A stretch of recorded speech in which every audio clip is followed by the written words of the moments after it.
Good afternoon, everyone. We'll be starting our webinar in just a few minutes.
All right, good afternoon, everyone, and welcome to our webinar, The Making of Inspirata Pointe.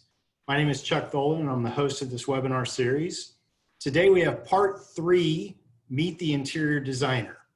We have two very special guests with us, Joe Hassel, who is our presenter on Wednesday for The Architect, and we have Jen McDermott. Jen is the Associate Principal and Interior Designer at Perkins Eastman, which is an architectural firm out of Chicago. Jen has over 20 years of senior living, hospitality, residential, and healthcare experience. She also oversees and directs the interior design for domestic and international senior living projects at Perkins Eastman. Her holistic approach to design ensures that all aspects of the project, from planning to materiality and furnishings, embody the character and essence of our client's brand and mission. Jennifer's breadth of work showcases her ability to translate her clients' visions into signature spaces that reflect their individuality. Jennifer is presented on designing for memory support and end-of-life experiences at Leading Age, Illinois. Her senior living design work has been recognized with awards from AIA Design for Aging Review, the American Society of Interior Designers, the Illinois chapter of the International Design Association, Environments for Aging, and the National Association of Home Builders. She recently worked with MecoShade to develop the Easy Lift system and has also collaborated on an age-friendly furniture line. Jennifer is a member of the National Council of Interior Design Qualifications, NCIDQ, where she is a certified interior designer. She's also a professional member of the International Interior Design Association, IIDA, and she received a Bachelor's of Interior Architecture from Columbus College in Chicago. So Jennifer, I'm gonna let you take it away and let everybody see what the interior is gonna look like at Inspirata Pointe. Thank you. Go ahead and share my screen here. Okay, is that good? That is up and running. Perfect. All right. Hi, everyone. Good afternoon. Thanks for coming back here on Friday to hear about the interiors. We're very excited to show you a glimpse of what has been designed for the amenities at Inspirata Pointe. Yes, there you go. So at the start of every project, just to give you a little bit of background and where this all began, we collect a series of inspirational imagery that speaks to the project's location, landscape, and lifestyle. For Inspirata Pointe, we studied the color tones in the mountains and the sunsets, and the patterns and textures in the landscape, and the natural materials. We also collaborate closely with the architecture team to ensure that we have a cohesive language throughout the project. The massing and the overall design direction for the buildings was definitely leaning more towards the modern side, and so our approach on the interiors followed that, and we kind of went with the theme Desert Modern. And so that's where we began. This is an example of one of those inspirational boards that we presented to the team early on and really just set the mood for the whole project. And it's something that we look back onto as we're designing the spaces and moving forward. So you'll see here some of the landscape that we pulled from the mountain ranges, the textures that happen in the desert, the color from the sunset, and we really kind of bring all of that texture and color into the different spaces. You saw this, most of you, I know there's a couple new people on the call, but most of you saw this overall plan for the amenity spaces. We start with the entry pavilion where we have a little lobby area and the mail is off to the left there. Down that corridor is our classroom that opens out to a courtyard or a terrace.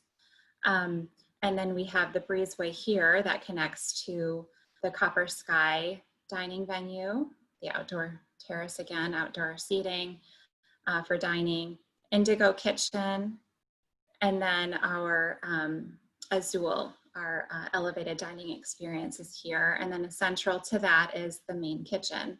So tonight, or this afternoon, I should say, I'll be taking you through all of these spaces. So at the start is the entry. It's the first impression to the community and serves as the gathering spot for residents to greet their guests. If there's a dinner reservation, they're meeting friends, sit down and go through their mail as the mail room and copy and package areas right adjacent to the space. Also a waiting spot for transportation for an event. And then also just kind of a pre-function space if there's something happening in the classroom down the hall. So this is a rendering that we put together during design development. So it's a little bit of a rough, sketchier rendering. You'll see some more polished renderings soon. But this shows you a pretty good idea of what that space is going to look like. We'll have a lot of rough kind of sawn timber running through the ceiling. Also frames out a really nice stone accent wall. There you can start to see some of the texture that's happening on the wall, pulling again from the natural elements. And then we'll have a patterned carpet that will bring in a lot of the colors that we're seeing in the desert sunsets. There will also be some nice decorative lighting that's not shown in this view.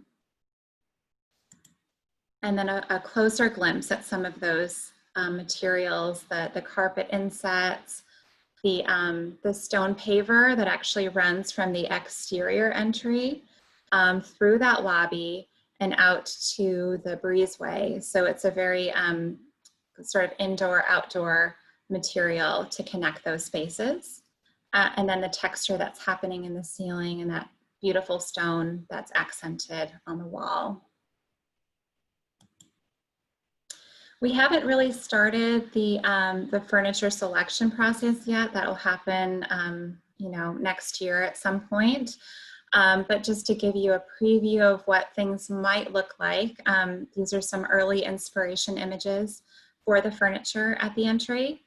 This is the decorative light fixture that we're looking at. It kind of reminded us a little bit of a tumbleweed. It's made out of metal rods, and it'll be a beautiful sculptural item in that entry. And then some of the furniture that might be in there as well. It's great to have some conversational pieces, more unique items, especially in this first impression area. And, you know, all the seating, of course, we look at scale and dimension and comfort for the residents. So all of that will be addressed during the selection process. Jen, I think it's important to note that no fabrics have been selected yet, so it's not necessarily going to be white, but it's just a representation of the type of furniture, right? Correct. Yeah, we haven't gotten to fabric selection or anything like that. So adjacent to the lobby at that corner is the Copper Sky bar. Again, this venue will be open all day, from breakfast in the morning to pre-dinner cocktails at night. It's an all-day venue. The inspiration here was really more of an industrial, refined industrial modern space, incorporating darkened metals and reeded glass at the bar feature. And so these are some of the inspirational images that we pulled to help us form that space. And I think, you know, when we looked at a lot of residences in the desert, and including in Sun City, we noticed a lot of these screened, you know, but they are kind of screen accent walls in various areas. And we thought that would be a really fun divider wall to frame out the entry to Copper Sky. So we'll see an image of that in a second. Just to go through the plan, you enter the dining pavilion. At this location, you come in. Down at the bottom would be our casual dining indigo kitchen, and above that is Copper Sky. So as Joe mentioned on Wednesday, this wall will open up and flow out to the exterior and the dining outside. The bar is really the focal point as you come in. The screened walls frame that view upon entry. And there's a variety of seating in here as well. So you'll have some two tops for some more intimate settings. You can pull up at the bar to watch the game on the large screen TVs. There's also a lowered area at the bar that will be chair height. So for people that aren't comfortable sitting in a bar stool, they have an opportunity to still get up at the bar. And then we'll have some four tops and some more kind of lounge seating off to the side as well, including some banquette seats. Here's the rendering of Copper Sky. So you can see that focal point of the bar with the blackened metal and the reeded glass, the beautiful light fixture throughout that space, and then that wall that opens up to the outdoor terrace. And this is a view of the entry into the bar. If you come into the dining pavilion and you turn to the right, you'll see the bar centered on axes to that. And then our screened walls on either side really frame out that space. And then just to give you a little preview of you know, some of the furniture elements that might be in that room, we'll have a few different styles and types of chairs. We always do a sit test on the chairs before they're selected. And we find it's really important to have a variety because, you know, no single person is the same size. So to have chairs that would fit a taller person and a shorter person is important.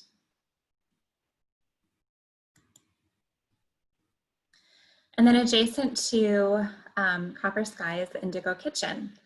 And for this venue, we really took our inspiration from the Mediterranean and looked at an Adobe modern space here, looking at basket fixtures and, you know, terracotta from marketplaces, and looking at the color that's found in the Mediterranean foods, and taking all that texture and trying to incorporate it into this venue.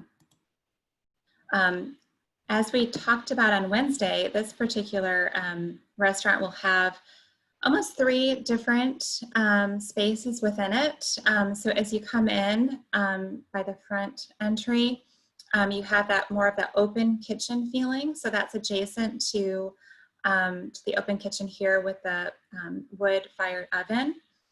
So you get kind of one experience if you're in this space. It has a variety of table sizes and seating, as well as a banquette. And we've also incorporated some built-in areas throughout the restaurant for walker storage as well, to hide those and kind of push them off to the side. For a little bit more of an intimate area, you can go around the other side of the venue.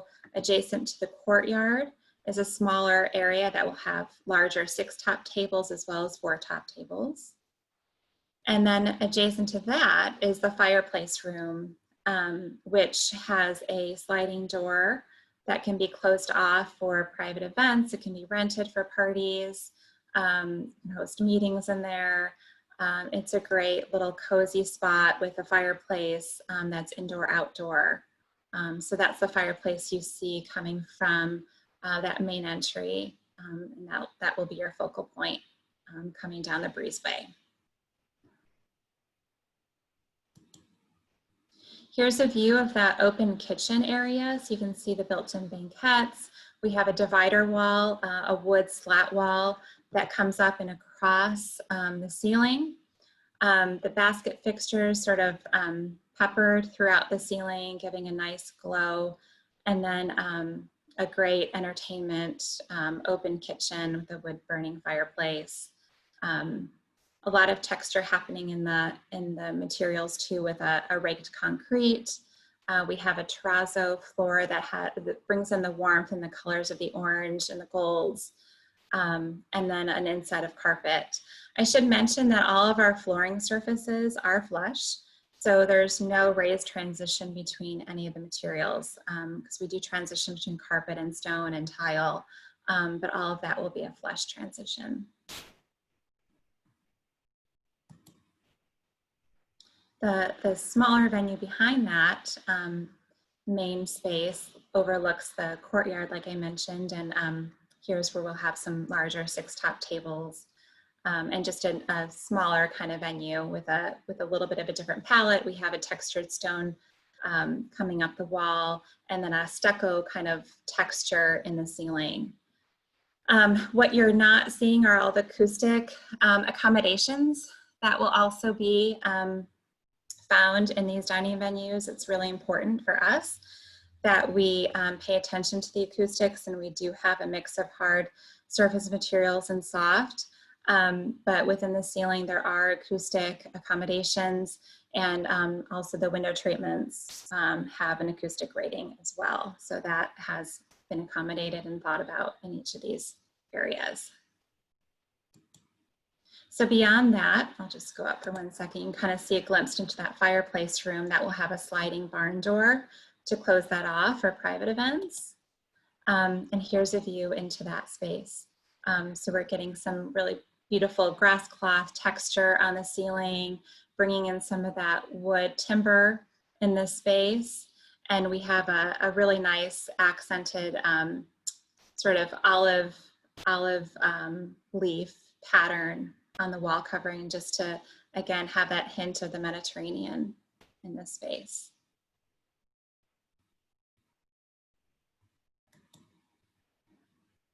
And then a few of the pieces of furniture that we'll be looking closer at in the months to come. Here are the different fixtures that are throughout that space. I really love this fixture. It reminded us of the baskets that you find in flea markets and marketplaces in the Mediterranean.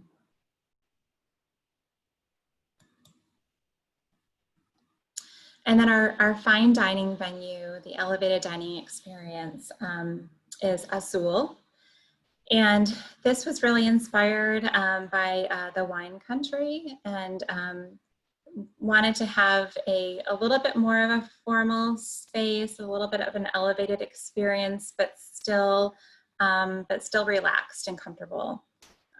So we were inspired by the lemon groves and some of the barreled, vaulted ceilings that we see in wineries with exposed brick, and wanted to pull some of that texture into this space. There is a lemon grove at the entry to this venue. Come off the breezeway here, the classroom is up above, and you have a nice feature wall at the entry. You come into a little courtyard with some seating, and then you experience that fragrance of the lemons as you enter.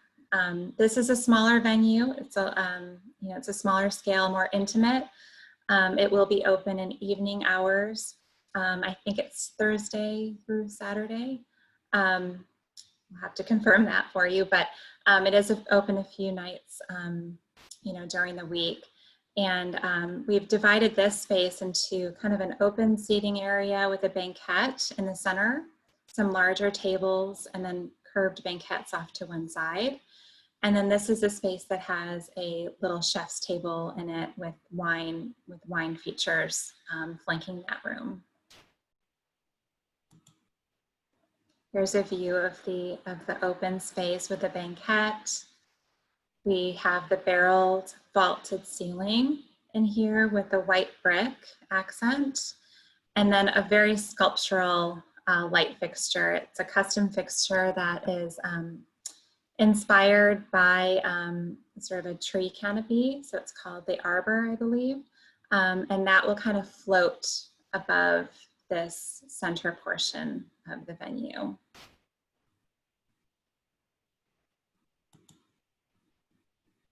And then that curved banquette seating for just a different sort of experience. This panel actually is also an acoustic treatment. It's a very sculptural wall, but it actually has function. So those are the types of things we looked for. You know, how can we provide a beautiful space, but that functions as well. So those are sort of the things that we've added into the design to accommodate that, the acoustics. And then here's a view of that chef's table with the wine flanking that room. So this table will have a very much curated view into the kitchen, which is just going to be an awesome experience. I think they're still working on the menus, I believe, but this space might also have a special menu that goes along with it.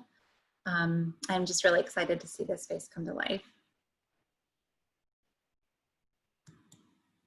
And then a glimpse of what some of the furniture will be. So a little bit more of a formal look in this space. The banquette is sort of designed to look like a piece of furniture, and an idea for that chef's table in the center here. And here's that wonderful sculptural fixture that sort of floats throughout that room.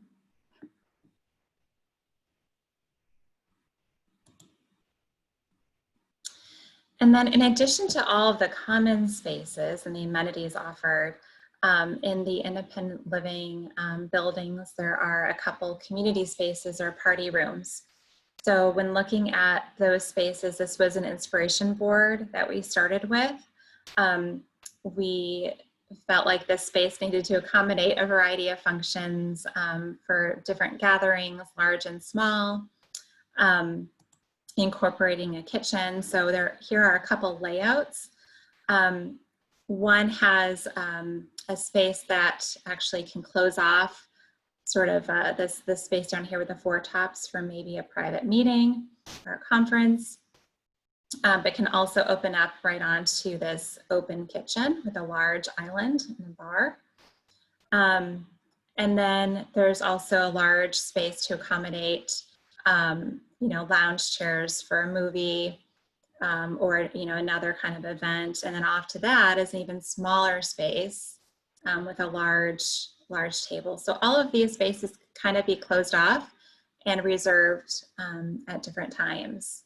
And they kind of open on to one another. So if you wanted to, you know, kind of reserve this whole space, you could.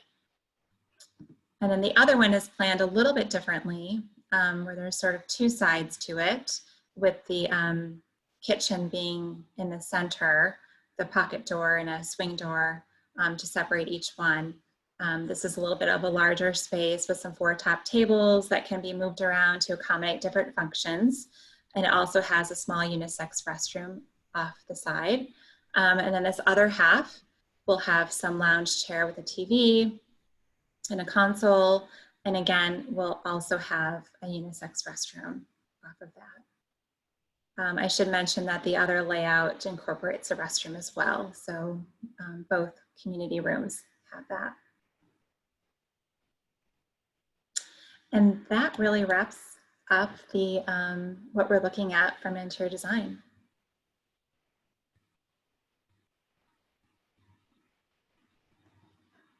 Thank you guys for joining, and I'm happy to answer any questions you have, or I can go back to any slides.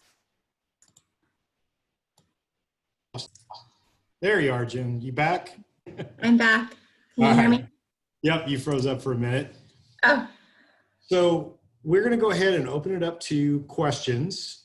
The way to ask a question is if you will go out and raise your hand. I will get to you as fast as possible. We do have some time here today, and we've got a few questions already waiting. So I'm going to open it up to the conference room here at our Inspirata Pointe Information Center. Gary, you have a couple people there that have a question. Okay. I'd like to know what the ceiling options are regarding ceiling fans and lighting, and what the floor options will be in the individual units. Is he addressing our units as opposed to the common area? Did you hear that, Chuck? Yes, I believe you're asking about the ceiling options in the actual independent living residences. Yes. Correct. And the flooring options. yeah. So we're currently in development of the finishes for the individual units. So that's actually in the works right now. But what we're looking at throughout the unit would be the entry kitchen and living space would be a luxury vinyl plank, and then carpet in the bedrooms. And I believe, I have to confirm the bathroom, I believe that's also a luxury vinyl plank as well in the bathrooms. There will be upgrades and options to go to a wood engineered floor or a porcelain tile floor as well. And there will be options for ceiling fans as well. And then lighting, is the lighting recessed lighting? Is the lighting recessed in the units? Yes, it is. They're recessed cans in the unit. Yes. On to that, what about the window coverings? So I'll answer that one. Window coverings are not included. So they will have options for you to choose from. Yes. Or go ahead. windows and the sliding doors have screens. Jen, did you get that? No, I'm sorry. Well, windows and sliding, or the doors have screens. Oh no, because they're doors. Oh, they doors. Yeah, but will windows have screens? Joe, can you answer that one? I will check into it. I'm very certain they do, but let me just double check. I don't have my cheat sheet with me tonight. So I wish I can't hear it out. All right, anyone else have questions? No? Okay. Oh, yes, go ahead. Regarding the Azul dining room, how many people will that accommodate? So Jen, they're asking how many people will the Azul restaurant accommodate? Okay, let me move over there.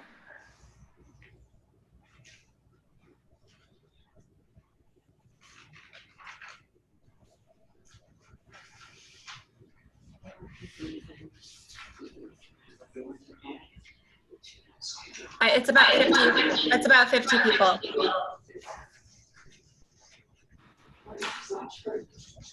What did you say, 5-0, John? 50. 50. Oh, five. Sorry.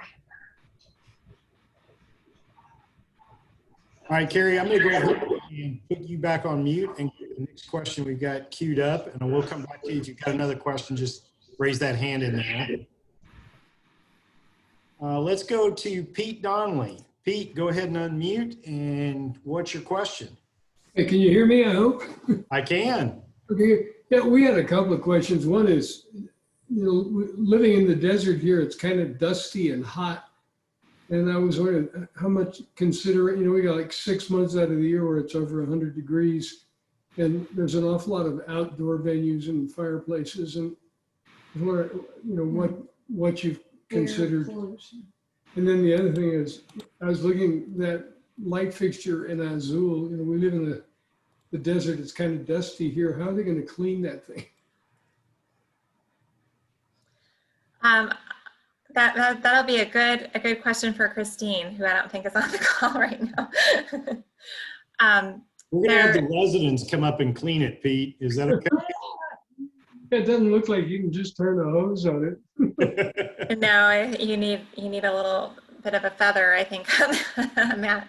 I mean, Joe had talked earlier about the breezeway and some of the natural cooling that happens through the planning of the architecture, but we also have fans outside in the ceilings as well, through the outdoor dining venues. I'm just saying your wife has terrible allergies. All right. Yeah, just because, my wife girl has terrible allergies, so that's why she's concerned with the outdoor. The pollen coming. Yep. Dying. Absolutely. Yeah. All right, we are going to move on to the next one. Let's go down and Dick and Shirley Kesterkey. Go ahead and unmute. Okay, can you hear me? Well, I can. Okay, good. We missed the first two meetings. We weren't able to see those, but seeing these designer layouts, one of the questions Shirley and I have had is how we can know ahead of time, and I realize this is a couple of years ahead of time, but we're trying to figure out, does a baby grand piano and this sort of thing fit?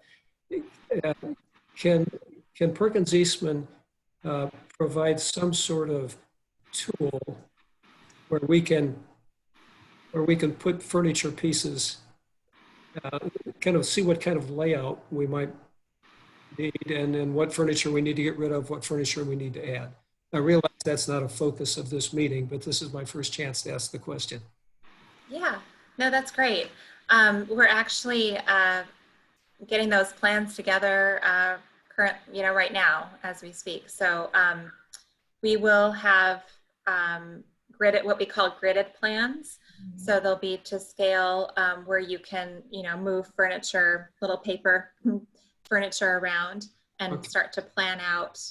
And those plans will also show where we have outlet locations and, the ceiling as well. So those will be turned over to marketing and probably a couple months, but they'll be sharing those with everybody.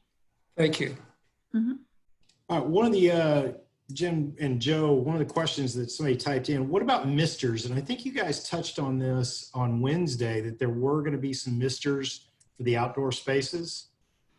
No misters. Okay. A variety of other passive cooling devices that will address the cooling of the air from the way that the ceilings are, the planes of the ceilings are, taking advantage of the natural flow of air at different parts of the year, ceiling fans and the water features and tree plantings that are going around the courts that will create that. Okay, great. Let's go to Sherry Klemanski. You've had your hand up. One here. Nope. I'm not being able to get Sherry in for some reason.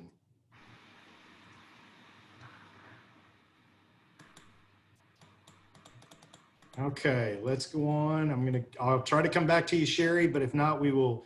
One of the things, if you've got a question, we don't get an answer today, just send your questions to your residency counselor.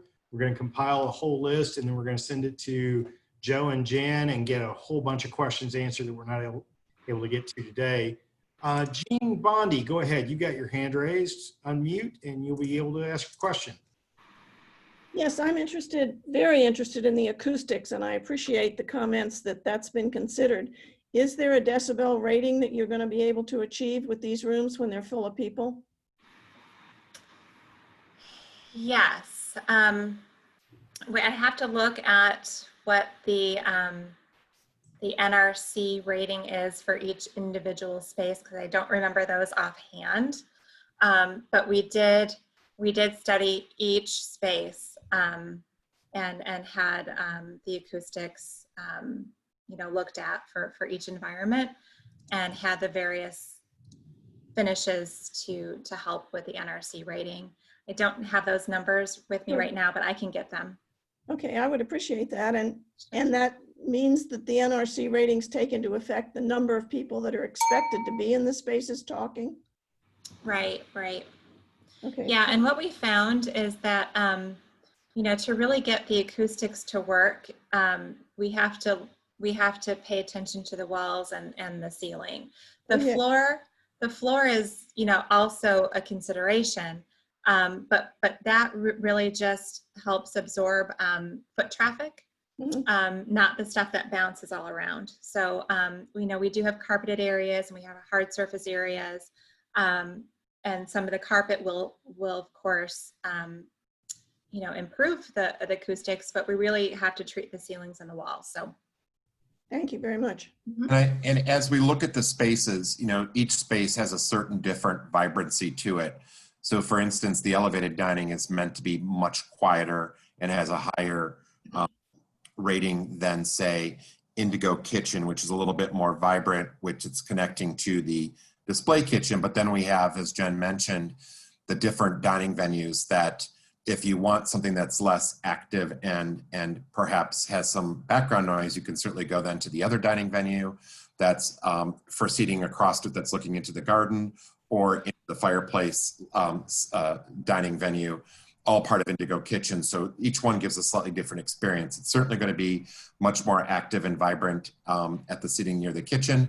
But we have, like I mentioned on Wednesday evening, taken into consideration, you know, where the compressors are located and the types of exhausts in the kitchen and things like that that help muffle that sound and still allow that visual connectivity.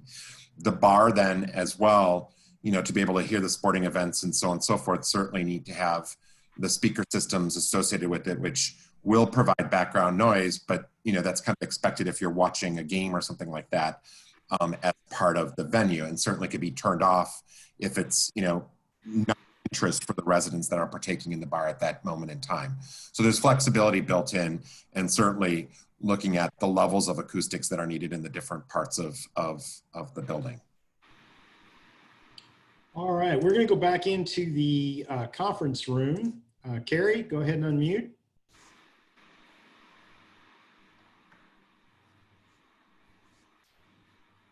Are you there, Carrie? We're here. Can you hear? Okay. Okay, We're going to start with Patty Jensen. Yes, I was wondering if you have pre-wiring in the residences for pendants in the kitchens and in the dining areas. Did you hear that question, Chuck and Jen? yes, yes. Yes, we have, I'm going to have to check at the kitchen to see if we have J boxes there, but we do for the dining. We have a J box in the ceiling, and all of those will be shown on the gridded plans that we send to marketing to share. We'll have to confirm if we have the individual J boxes for the like above the peninsula or the islands. Okay, thank you. Mm-hmm. All right, we're going to go to Charlie. Chuck, one more question from Kate O'Brien. Okay. For the resident apartments, can you explain where the water heaters and the air handler for the air conditioning and heating is? It's been 40 years since I've been in an apartment, and I'm a little concerned about being in a unit that's right under or right next to or right over some huge water heater or air handler. So I could try to take that, Jen. Okay, so hot water heat is central. So that's coming from a central plant underground in the by the mechanical rooms near the parking garage. And each unit has a heating and cooling of its own, which allows you to control your temperature different than your next door neighbor or whatever based on your comfort. And those are located in the ceilings of the drop ceiling. So like for instance, over the bathrooms or over the entry foyer or over closets and things like that, those are where those units are gonna be. And then they duct out into your more taller spaces like your living rooms, your bedrooms, your dining venues and things like that within your apartment.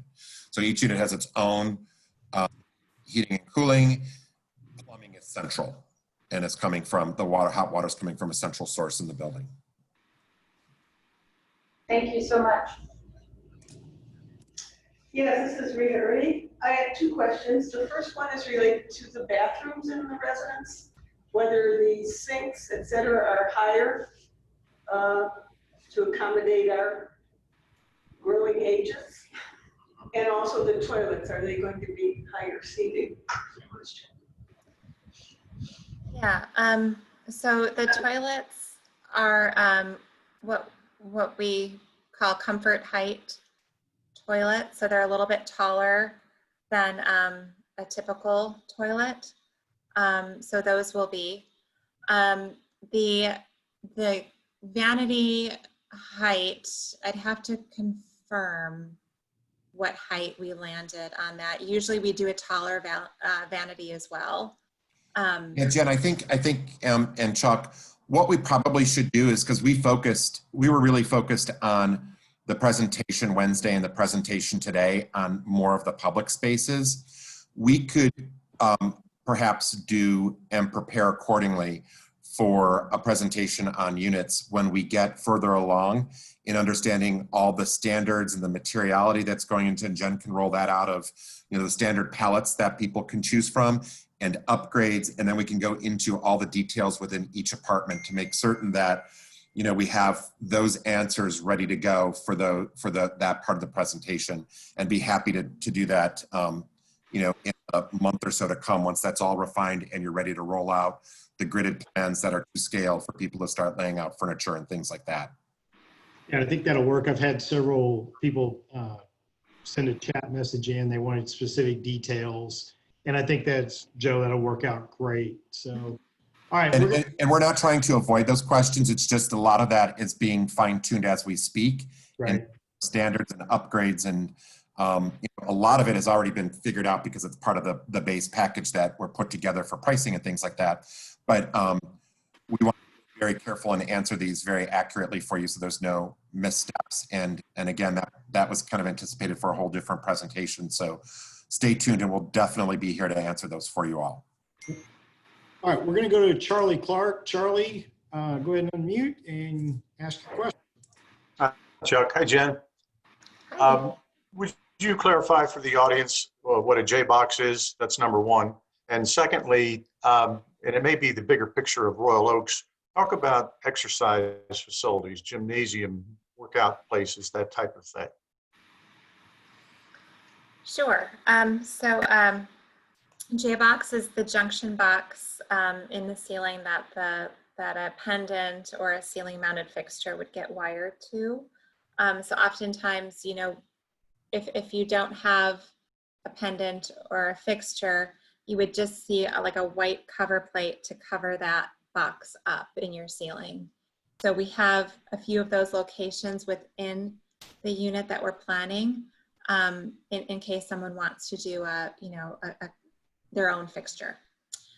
So those will be provided. And then from an exercise standpoint, Joe had talked on Wednesday about what we're calling the fitness courtyard. So opportunities for some outdoor fitness, but there's also within Royal Oaks, there's a whole exercise and wellness building with a couple of pools and exercise classroom. I don't know if anyone from Royal Oaks wants to talk about that, but they have a whole wellness component. They do. All right, we're going to move on. Ed Nightingale, go ahead and unmute and ask your question. Mute. Okay. Yes. I have three quick questions. One of them, I want to go back to acoustics for a moment, because I did hear Joe talk about the fact that some of the rooms will be more vibrant than others. Plus years of age with declining hearing ability is not a blessing. So please keep that in mind. We can't use, for example, the restaurant over at golf course. It's just too vibrant. It's too loud. Can't have a conversation at table, can't hear one another. The other issue is on one of the dining areas, the first one you showed us, with bar stools without backs on them. This older person anyway wouldn't last very long on a stool like that. Oh, right here, yeah. Again, something to keep in mind. And we noticed that some of the chairs in a middle dining area that were shown had thin backs and were deep. They're really deep. Women with short thighs and men who really don't want to back in the chair are not served very well. I look attractive. Everybody seems to be doing it, but I got to tell you, they redid the Kiva, and a lot of us really are very uncomfortable sitting in that furniture. It looks wonderful in the magazine, but it's terrible to sit in. So Yes. Yeah. So that I totally understand and hear you. That this image was just for inspiration to show the feature we wanted to incorporate above the bar, but we would not specify these stools at all. So it's meant really for a different feature. The furniture will all be looked at, as I mentioned earlier, from a dimension standpoint. We study and have worked to help design several furniture collections with manufacturers that focus on senior living furniture. So, for example, the depth of the chairs that we look at for lounge pieces aren't any deeper than 22 inches. The seat heights have to be between 18 and 19 inches from the ground. We will have arms on everything. And we study that really closely. So these are really meant for inspiration, you know, to look at maybe some of the textures or styling of the chair, but all the dimensions are combed through and carefully studied before they're specified. great.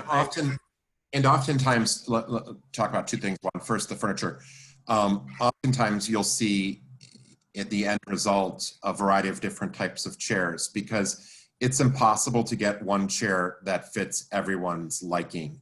So you'll see in some of those renderings that Jen showed earlier, the chair in, say, Indigo Kitchen of the seating areas across from the open exhibition kitchen is different than the chairs in the fireside dining area versus the chairs in you know, the garden viewing kind of little alcove area. And there might be a different type of chair at the head of a table, because each person, as you said, different heights, different weights, and that impacts the comfort of dining or sitting in a space. So that's why you'll see variation for that very reason. And then back to an acoustical standpoint, again, you know, vibrancy is subjective. It's certainly not going to be a loud bar like you would see in a typical environment.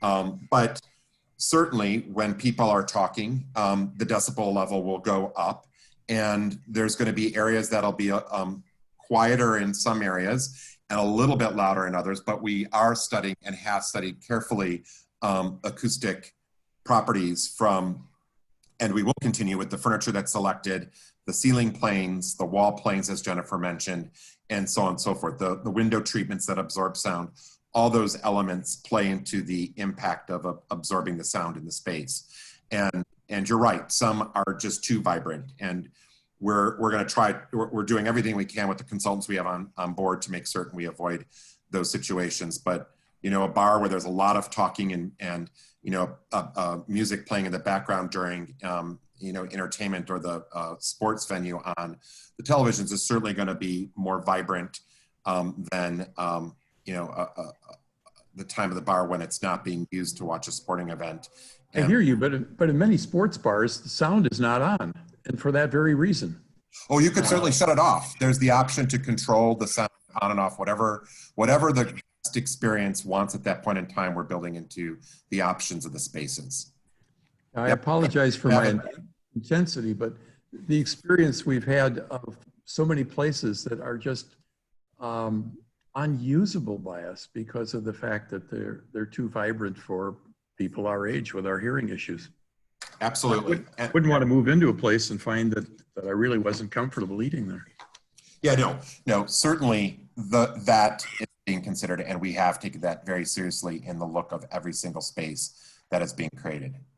Okay, thank you. Thank you. And again, there's that flexibility built in. Like I said, if you just want to watch the sports and not hear it, that could certainly be turned down and off. All right, we're going to take one more question. I'm going to go down to Dolly Sokol. She's had her hand on here for a while. So Dolly, go ahead. You are unmuted. Hi there. Hello. Hey, this may be for a future Zoom meeting, but what are the restrictions on what you can put or do on the balconies of the units?